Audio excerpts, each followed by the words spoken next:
Hello and thank you so much for tuning in. So today I wanted to do a month in review video, and this will basically be a space for me to talk about various makeup products that I've tried over the past month, or in this case months, as well as a place for me to talk about other beauty items such as hair care, skincare, body care, fashion, and non-beauty things like pop culture and various media that I have consumed. So I have 3 months to cover in this video. Let's get started.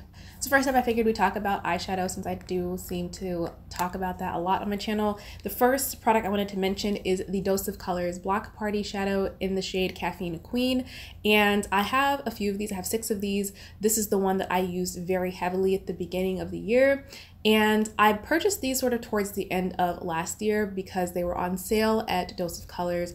And I had always been intrigued by these, but I did not want to spend the $20 that these cost. Like a lot of people, these got a lot of flack when they first came out because of the price tag. And I think it just had to do with the fact that, these came out at a time where, singles from like Colourpop and Makeup Geek were very easily accessible and a lot more affordable. So the idea of spending $20 on a single eyeshadow just seemed really crazy when this came out. And I will actually say that I really like this formula, and I actually think that, believe it or not, it's kind of worth the $20. And the reason why I say that is because I was thinking about the fact that and I'm sure a lot of other people have spent, $20 plus, maybe even $30 on higher end cream eyeshadows, and I've never really bet a lash at those or spending money on those types of products, which is kind of crazy when you think about it too, because since this is a powder formula, which it isn't a traditional powder formula, which we'll talk about in a second, but this is a powder shadow. It's probably going to outlive any cream product that I buy. So the fact that, I was so just flabbergasted that this was $20, but then I went out and probably spent $20 or $30 on a cream shadow that is not going to have as long of a shelf life as this is kind of ridiculous a little bit when you think about it. So if I don't have an issue spending the $20, $30 on a cream shadow that I really enjoy, why should I have an issue spending $20 on this if it is a really spectacular powder shadow, which I do believe that it is. In fact, I would say that even though there are so many cream shadows on the market that you can kind of compare to one another, I really don't have any other formula that I could compare this to. So basically what this is I would say the base of this eyeshadow is kind of like a sheeny satin, and then it has these really elegant glitters running throughout it. And I'll go ahead and swatch it for you, and just to get an idea of what it looks like, you can just see the amount of shine that this has. And the color of it is it's like a grungy brownish taupe, and then the glitter running throughout it is basically, I would say, translucent or transparent, and it just gives the most beautiful wet look effect. And this is basically like almost the same color as my actual eyelid. So when I put this on, it really does give me the effect of like wet lids. So from afar, it looks like I have these glossy lids, and then up close, especially in certain lighting, you can kind of see all of these micro shimmers. And it's a really elegant shimmer as well. It's very nicely dispersed throughout the product. I don't find that I have fallout or that it looks uneven or chunky or very textured on the lids. It's very nice and very smooth. And because this is such a unique formula, I don't really mind that it's $20. Now, I will say that I love reading reviews of things and watching reviews. I think that's why I like doing review-based content on my channel as well. And the buck never stops with me. Always do your research, always look into what others are saying about a particular product if you are interested in buying something. So in looking at reviews of this product, I was just curious. I think I had already bought these at this point, but I was like, I wonder what other people are saying. So I went to Ulta, because I don't think Dose of Colors even has reviews on their website. I went to the Ulta website and I was reading reviews for these block party shadows, and they're not very well received. Although reading the reviews, I found that the issue that I saw that was most prominent had to do not so much with the actual performance of the shade, but rather the fragility of it. So I saw a lot of reviews where people were saying that they ordered these and had them come shattered. And I will say that I placed my order with Dose of Colors. I did receive 2 that were shattered out of the 6. I reached out to them. It was no issue. They sent me the 2 replacement shades, and those were perfectly fine. So even from Dose of Colors, I did have 2 that came shattered, although the first package I did have a lot of stuff in that package, and then the next 2, like I said, they came fine.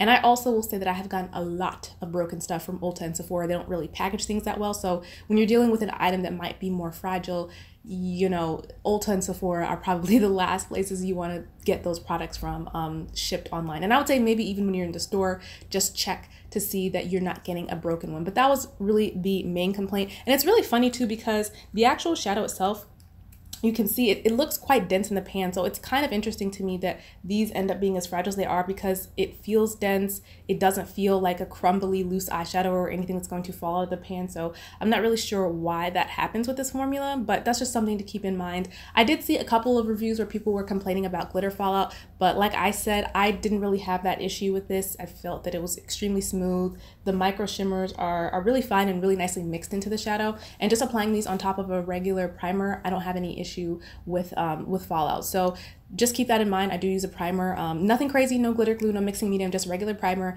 And I find that the staying power of these is really nice. So I would absolutely recommend this product if it's something that is interesting to you. So next up, I have a couple of products that are going to be a little bit difficult to show off, but I will insert some clips of swatches that I took of these. But these are some Tammy Tanuka, or Sigil inspired by Tammy Tanuka loose pigments. And I picked up a bunch of these from the brand on Black Friday. It was actually my only unplanned Black Friday purchase, because I was not expecting a Russian brand to have a Black Friday sale, but they did. I had been wanting to try some of the Sigil inspired shadows for a really long time, and I've been following Tammy Tanuka's Instagram page as well, and I think she posts like a lot of swatches from the brand, as well as looks that you know, Instagram influencers or makeup artists have done. And I think most of the people that she posts on her page are based in Russia, because it is a Russian brand. So they're based in Russia or Poland or Ukraine. And I've also noticed a very particular style of makeup that maybe seems to be popular in that region, which is like this kind of like smoky type of look. Still defined, still structured, but a little bit more blown out. Not like the whole like UK cut crease thing. It's definitely got a little bit less structure. Well, it's still structured, but it's like very blown out structure. And then jewel tones, lots of rich, deep jewel tones. So even, I guess I should mention like the Tammy Tanuka Instagram page as like a sort of favorite of mine. It is such a good source of inspiration if you're into those types of tones. But anyways, I have these two that I tried over the past couple of months. I still have a long way to go. I think I have like over 30 of these, so it's gonna be a while. I would love to do a dedicated video talking about these, but I just need to get more of a grip on these. But these are the two that I tried over the past couple of months. This one is the shade Little She Devil, and then this one is the shade Black Lioness. Like I said, I'll show swatches of these, but I really did enjoy using these. I found that the best way to apply them thus far is with a mixing medium. I don't feel like I get the same amount of payoff if I just use a regular primer or a glitter glue even. I think that the mixing medium has provided the best results thus far, so I'm just going to keep playing around with these to determine like what's the best way to apply them. And like I said, hopefully one day in the future I could do a video talking about these more in depth. I did order them from the Tammy Tanuka website, which like I said, it's Russian, but they have an English website, and their website also, I should give it some praise, is really easy to navigate. Even though they have a lot of shades, they have everything kind of broken down by color. And Tammy Tanuka is also a photographer, like she's a photographer for the brand, and she takes the most amazing photographs of this. I mean, these are some of the best swatches for any makeup product that I have ever seen, and I think that that's part of what sells the product too. She takes photos of these shades at like every single angle you could imagine, in different types of lighting, so you can really see all of the dimension that's running through a shade. Now, do keep in mind that, you know, if a photo is taken in a specific type of lighting at a specific angle, it might make it look like really phenomenal, but then at a different angle, it might look more like regular, you know what I mean? And I do appreciate the fact that it's like, it's not just like one photo that makes it look its best. There are several photos of all of the eyeshadows that are on the website, but I will say that, yeah, like if you see the eyeshadow at its like most phenomenal angle, like it's not going to look like that in every single lighting, but I do appreciate the amount of effort that goes into photographing the swatches for these pigments. So I'm going to continue to try these. I really enjoyed both of these, so I'm excited to try the rest. Okay, I think I've spent like 10 minutes talking about eyeshadows, so let's move on to cheek products now. So first I'll mention a blush that I was using quite heavily these past couple of months, and this is the Flesh Beauty blush, and this is in the shade Caress. And this is a really pretty, I would say it's like a peachy, like amber color. I think it's actually described as an amber, but it's like a really nice like peachy blush for dark skin, I would say, which is so hard to come by because a lot of blushes that are actually labeled as peach blushes are really more so suited for lighter skin tones, or they have like really white bases to them. So I really appreciate this one. And I was kind of wanting to have a blush that was like on this sort of like peachy side that wasn't like a rusty tone, because I do have a lot of blushes like MAC Raisin or Burnt Pepper, which is also by MAC, that are kind of like these rusty, ruddier blushes, and those are really nice too. But I was like, I kind of want something that's a little bit less intense, a little bit softer, a little bit more like natural looking, and I think that this was perfect for that. So I love this color. Sadly, I don't think that Flesh Beauty is sold at Ulta anymore, or they're phasing it out, it seems, but it looks like Flesh is still operating on their own website, so you can purchase from their website directly. But yeah, I feel like after the kind of buzz that this brand created because of the weird names of their products, nobody ever really talked about them again, which is, you know, it's a little unfortunate. But this blush is really good. The formula of it is really nice, very soft. It goes onto the cheeks, pretty pigmented, but it's blendable. It stays well, so it's a good blush, and the color of it is amazing. So now let's move on to some highlighters. The first one that I want to mention is one that I pulled for sort of like earlier on in the year, and this is the Estee Lauder Bronze Goddess Illuminating Powder Gelee in the shade Mirage. And I purchased this quite a while back and I hadn't used it too much, so I made an effort to reach for it in January, and this is such a beautiful shade. And I mean, even the packaging of it, I mean, and the imprint on it, I mean, all around a gorgeous product, which it should be because it was very expensive. But it's such a beautiful, I would say like a true like rose gold highlight, especially for darker skin. So it is gold with like a rosy hue to it, and I feel like a lot of rose gold highlighters tend to be more so like pink tones and just like, where's the gold at? But this really is like gold with a rosy hue, so I would say that that's a rose gold, and it just it buffs into the skin so beautifully. And I found that this tone, yes, it's gold, but because of that rosy hue, it just made it a little bit more easygoing in terms of matching up with a lot of other looks. Like I really didn't have to think about what I would wear with this type of highlighter. This is one of those highlighters I really could pull for almost any look, I feel. So this was amazing to use. I really enjoyed it. I think they might still have this particular one available because they bring back these Bronze Goddess highlighters or illuminating powder gelees like every so often in different packaging, and then this was like a limited edition from I think a couple of years ago now. So if this is still available anywhere like at department stores, it might actually be on sale because I'm pretty sure these are, you know, these were limited edition from a while ago. So now to something that is a lot more affordable than that Estee Lauder highlighter. This is a highlighter I rediscovered recently, and this is the e.l.f. baked highlighter in the shade Blushed Gems, or Blush Gems rather, and this is a really nice sort of neutral highlighter as well. It kind of has a pink hue to it also, but I rediscovered how much I loved this highlighter. It's a really good highlighter. I do want to say that maybe when I got it, I did have trouble picking up product off of it. Like this is years ago, and I remember reading that with these baked products sometimes you have to kind of like scrub away the top layer, and if I did have to do that, I've never had any issues since then. Like it performs well. Like I didn't even have to do this when I reached for it more recently. So once you do it that first time, if you have to for a baked product, it seems like they seem to perform well after that. But I love this tone. It's like, it's so neutral. It's extremely neutral, and it just goes with everything. And I feel like swatch is not doing it so much justice, but on the skin, yeah, I think that looks a little bit better. Blended out, this looks so beautiful. And again, I love the fact that it's a more neutral tone, but it doesn't have a super white base to it. So it's very, very flattering on darker skin tones. I think I would like to do a video talking about neutral highlights for darker skin tones. This would definitely be one that I mentioned. I'm crossing my fingers that this is still available. I think that it is, but it is, it's just such a good highlighter, and these are so affordable. You know, I have so many higher end highlighters in my collection now, but there really are some amazing affordable ones out there as well.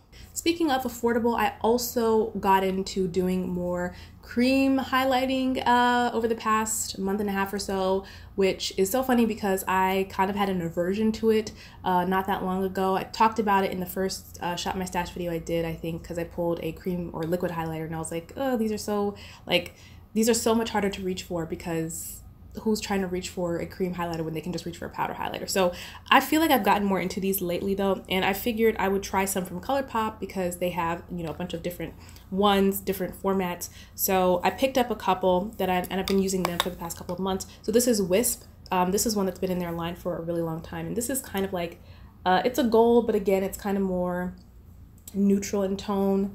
And I really, really like the Super Shock formula. I think it's a really, really good formula, and it blends into the skin so well. I mean, for the same reason that I really do enjoy like the Gelee powder formulas, because they kind of melt into the skin a little bit better. Cream highlighters are great for that too, because they just blend into the skin so well.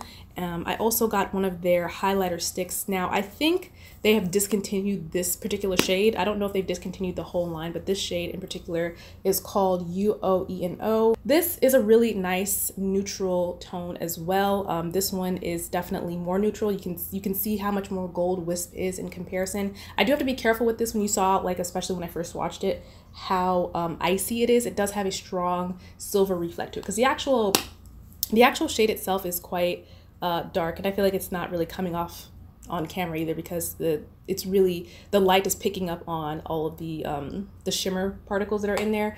But the actual shade itself looks like more of a taupe, but it has all of these silvery, icy shimmer particles running through it. And when I say shimmer particles too, I don't mean like chunky glitters. Like it's a very, very smooth formula, and it looks smooth on the face as well. But yeah, as you can see, blended out, it does look fine. So I've been using this one a lot as well.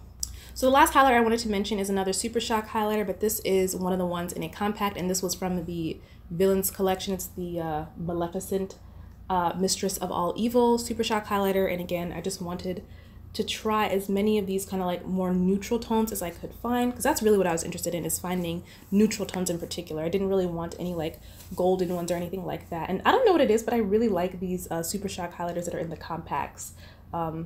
I don't know if it's that I like them more or think that they perform better, or if I just like the format of them being in a compact more. But that's Mistress of All Evil, because I have a couple more of those from the Disney collection that I really like. But this is Mistress of All Evil. This is one I bought more recently along with these two. And oh my goodness, this one just looks extremely wet on the skin. I feel like this is kind of in between Wisp and UOENO in terms of color. It's like not as neutral as this one, but it's definitely not quite a gold either, or if it is, it's like a very, very, very pale gold. But again, it just is, you're able to work this into the skin so well. And normally these are types of highlighters, these are all shades of highlighters that if they were in a traditional powder formula, they would probably look very ashy on my skin tone and wouldn't be very wearable for me. But I think because of the cream formula, they just blend into the skin so much better. And this is on, this is on my bare skin. You have to keep in mind too that these highlighters are being blended onto my face with, foundation that I have on underneath. And a lot of times I'm going over any products I have on my cheek with my blending sponge anyway, so that helps the product mix in with my complexion products even more. But yeah, overall I really enjoyed all of the cream highlighters that I tried, and the powder ones as well. So highlighters were all a plus from me for the past couple of months. So last up, I wanted to talk about some lip products, and this past couple of months I have been really using these NARS Velvet Matte Lip Pencils. These are definitely an oldie but a goodie, and I know that like blotted lips have been kind of on trend over the past like year and a half, and I don't know why I didn't even think of this myself before, but when I started using these again over the past couple of months, I realized that these kind of fit into that trend as well, just the way that they go on. But I have 3 shades here, and I'll go ahead and swatch them. And I'll do it on this hand since this hand's kind of full. But this is the shade Walkyrie. And this is like a really beautiful, like rusty reddish, like neutral reddish tone on my skin. This shade is Vicious, which was, oh, sorry, these swatches are horrible, but I'm not left-handed.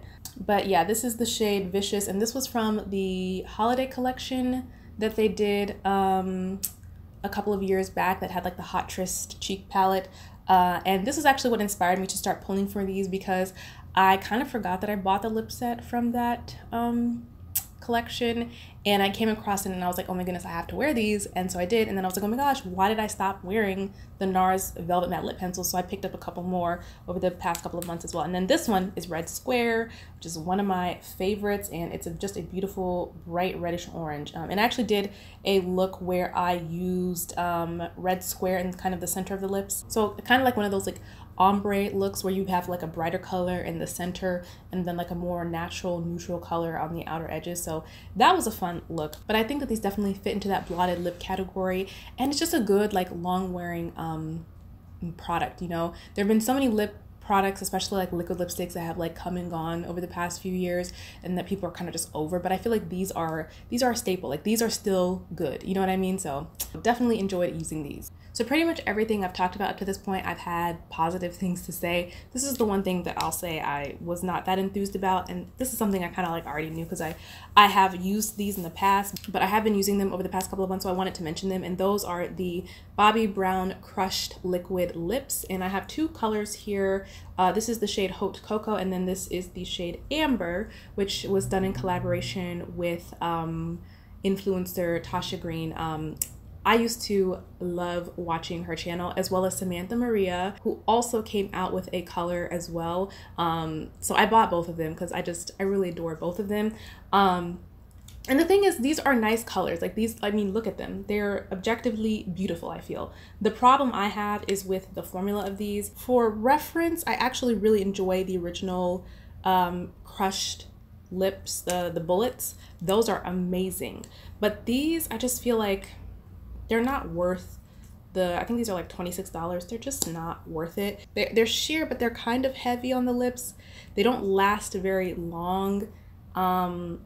They kind of can sink into the lines really heavily. And the thing is, with these two colors, they're so neutral and they're so close to my actual lip color that I don't really have an issue with them in that sense. But I have some of the brighter colors or deeper colors, and they definitely do that. So I would say skip these, honestly. They're not that great. I think that the original bullets are much better than these. So I did pull one of my brighter ones as well, just so I could show it to you. This is the shade In a Jam, and this was actually so I pulled these two out of my purse because that's how often I've been wearing them. This was also in my purse, so I think I wore this one over the past couple of months too, but it was probably only once.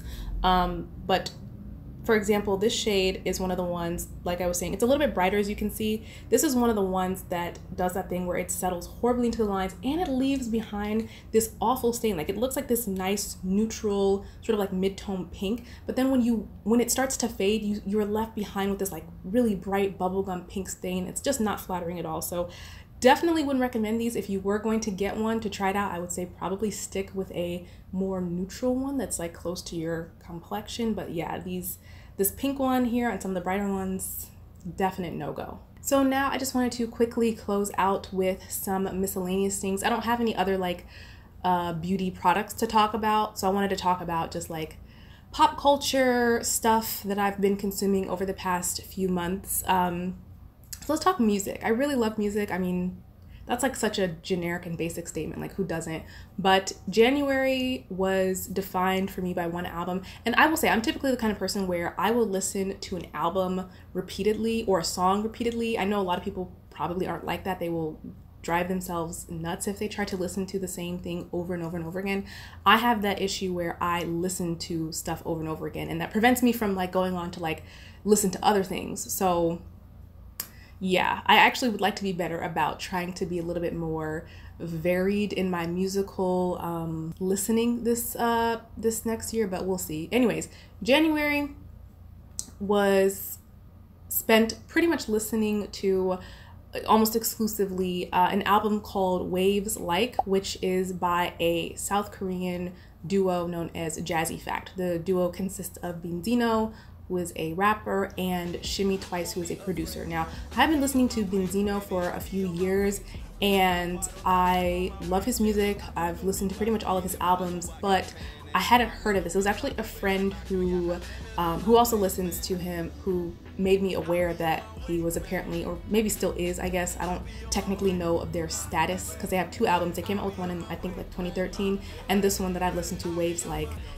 came out in 2017. So, you know, maybe they, you know, will come together and do another collaboration, who knows. But I didn't know about this at all, so I was like, no, I hadn't heard of that. So I went and I listened to this album, and oh my goodness, I love this album. I love Benzino's music because I feel like he's good at doing different, like, he's good at rapping over different styles of beats that kind of are reminiscent of different eras of rap. So and the production on this album is really good too, so shout out to Shimmy Twice, honestly. But the album itself has like, there's some songs that have kind of like a mid 2000s, like mid early 2000s like rap vibe to them. Like there's one song that kind of almost reminds me of like Kanye West's Touch the Sky. Then there's like another song on the album that is very much like, sounds like something that could have came out of like the 80s or 90s, like late 80s, early 90s. So it's got some variety to it. So it's definitely not a like consistent sounding album, but I love all of it. So that's what I listened to all throughout January. In February, surprisingly, ironically, I listened to another duo, and that duo is Dynamic Duo. That's the name of the group, another South Korean group, rappers. They're both rappers, and they've been doing music for years, I think since like the early 2000s, and they came out with an album towards the end of last year, and I got around to listening to it in February. It's called Off Duty. It's an amazing album. I listened to it basically, again, just all throughout February. That's basically all I was listening to repeatedly, was that album. Some of my favorites on there are Blue, which was the first song I heard on the album. I think I heard that before I even listened to the album. It might be a single, I'm not sure, but that song, really good vibe to it, just an amazing vibe of a song. Then there's Career High, which again has more of like a throwback vibe to it. Well, throwback kind of, but with a modern touch to it. And then the song MSG, which has almost like a upbeat like K-pop feel to it. So such a good album, such a great album. Love Dynamic Duo, loved that album. And then March, I was going to say March wasn't really defined by anything specifically, but then I remembered that there was one song that I was listening to pretty repeatedly, especially more so at the beginning of March. The song is Dsco, or it might be Dsco. It's spelled Dsco, but I'm assuming it's Dsco, perhaps. And it's by Sweet Trip, which is an American experimental group. And I listened to the rest of the album that this song is on.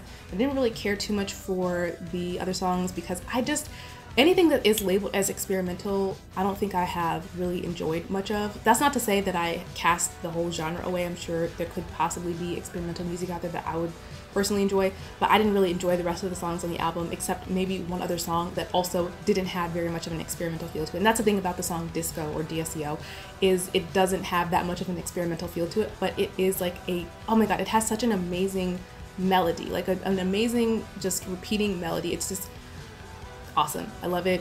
Go check it out if you're bored. I know a lot of us have a lot more time on our hands, so that's been a thing. And then lastly, I'll mention podcasts. I've been listening to a lot of podcasts over the past couple of months as well. I like true crime stuff, so I was really into the Monster podcast. So there's Atlanta Monster, Zodiac the Monster, and DC Sniper. DC Sniper is the latest one, and I believe that one might still be ongoing. I'm actually behind. I need to catch up. And I started listening to that one, and I was so drawn into it. I was really interested in hearing that podcast because I remember when the DC Sniper shootings happened. I was a child, but I remember it being really terrifying because, you know, it was literally just people going about their everyday lives, and out of nowhere they were being shot at.